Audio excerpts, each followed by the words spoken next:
I don't talk much about the winter of 2014 anymore, but sometimes the memory comes back to me uninvited, sharp, cold, and heavy, like the December air that night. It still amazes me how a single moment can split your life in two, how one unexpected turn can plant a secret so heavy that it follows you through your days and shadows your nights. I carried such a secret, quietly, silently, for 10 long years. And this is the story of how it began, how it weighed me down, and how I finally found the strength to let it go. I was 23, freshly graduated, working a small internship at a graphic design company in Oregon. My childhood friend Michael lived close by. We known each other since kindergarten, two kids who grew up on comic books, messy backyard forts, and big dreams. By 2014, adulthood had scattered our paths a bit, but that night, December 19th, we found ourselves together again. We met at a small coffee bar that doubled as a music lounge, and after listening to a local band perform, we walked out into the cold. Snow flurried around us, dusting the sidewalks like powdered sugar. He looked tired, stressed in a way that wasn't physical. "Everything okay?" I asked. "Long week," he murmured. "Let's talk tomorrow." But tomorrow never came, not the way we expected. The drive back to his place was quiet at first. The roads were slick, fog drifting across the asphalt like slow-moving ghosts. We joked about old classmates, talked about movies, and he was laughing, actually laughing when it happened. A blur. A thud. A flash of brown fur. My tires skidded, my heart dropped, the car swerved. I hit the brakes so hard my chest slammed into the seatbelt. When the vehicle stopped, the world felt painfully still. There in front of us was a deer, lying motionless on the road, its legs twisted in an unnatural angle. I felt sick. But then out of the fog a man emerged, unsteady, swaying, stumbling. He yelled at us, slurring words I couldn't understand. He was drunk. I could smell it even before he reached us. He came closer, pointing at the deer, cursing, stepping toward the car. But before either of us could react, he tripped over the deer's body. His fall was sudden, violent. His head struck the pavement with a horrifying crack. Everything inside me froze. Michael jumped out first. Sir, can you hear me?" The man didn't respond.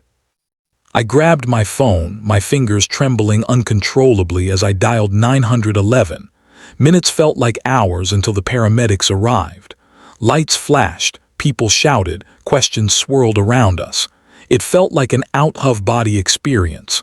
My mind kept repeating the same phrase. This wasn't supposed to happen.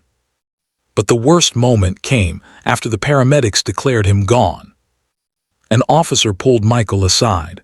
They talked quietly, tensely. When he came back, his face was pale.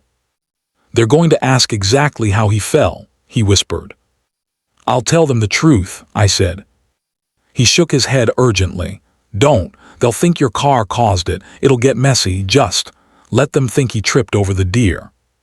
"But, please," he said, "trust me." And I did.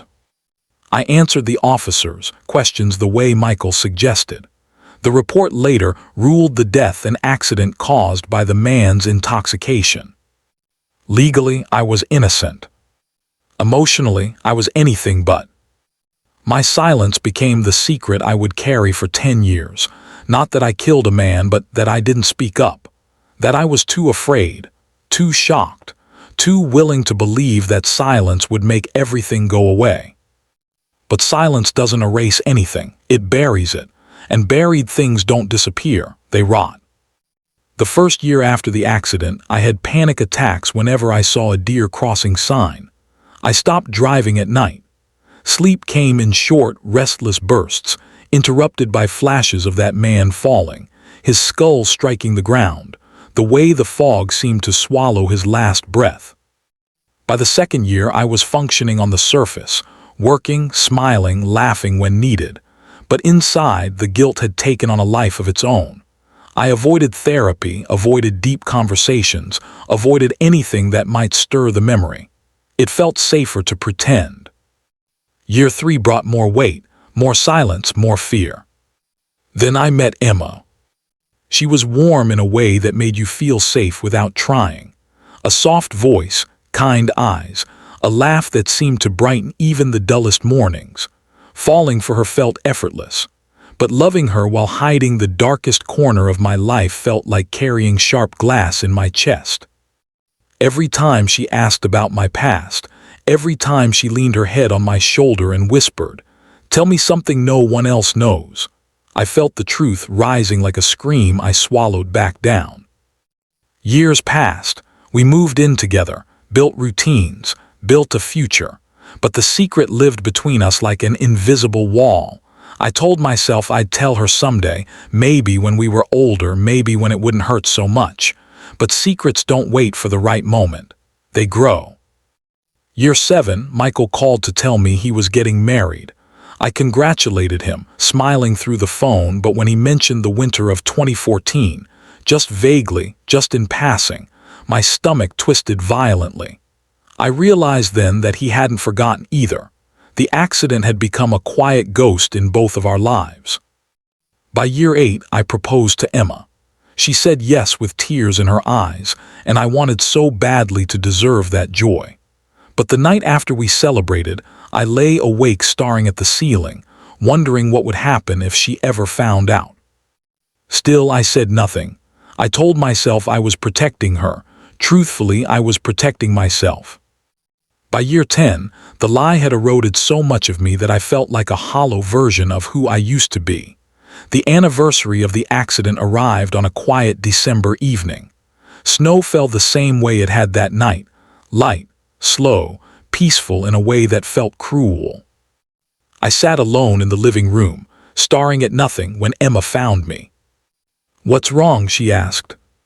For the first time in 10 years, the words "I'm fine" wouldn't come. My throat closed, my chest tightened, and then I broke. I cried harder than I had in my entire adult life, crying so violently my whole body shook. Emma knelt beside me, terrified and confused, holding my face in her hands. "Talk to me," she whispered. "Whatever this is, you don't have to carry it alone." So I told her everything: the accident, the man, the silence, the guilt, my fear, the twisted belief that if she knew the truth, she would see me differently. When I finished, I waited for her to pull away, to judge me, to walk out. She didn't. She took my hands and said softly, "You were terrified, you were shocked, you were young. That doesn't make you a bad person, it makes you human." Her forgiveness didn't erase the past, but it cracked something open inside me.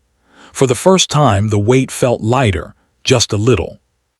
The real turning point came weeks later when Michael called again. His voice trembled. "I can't stop thinking about the accident," he said. "I've been having nightmares. I need to talk about it." I drove to Seattle to see him. He looked older, hollow in the same way I had been. And when he finally spoke, he broke down completely.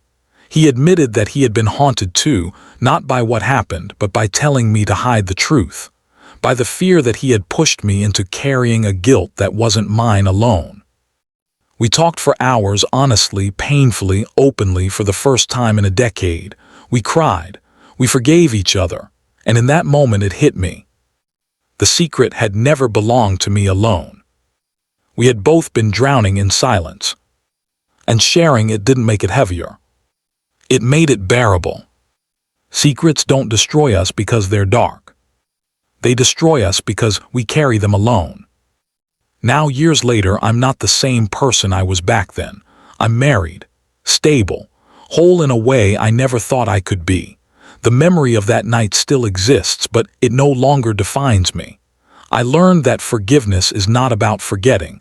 It's about releasing yourself from a prison you built out of fear.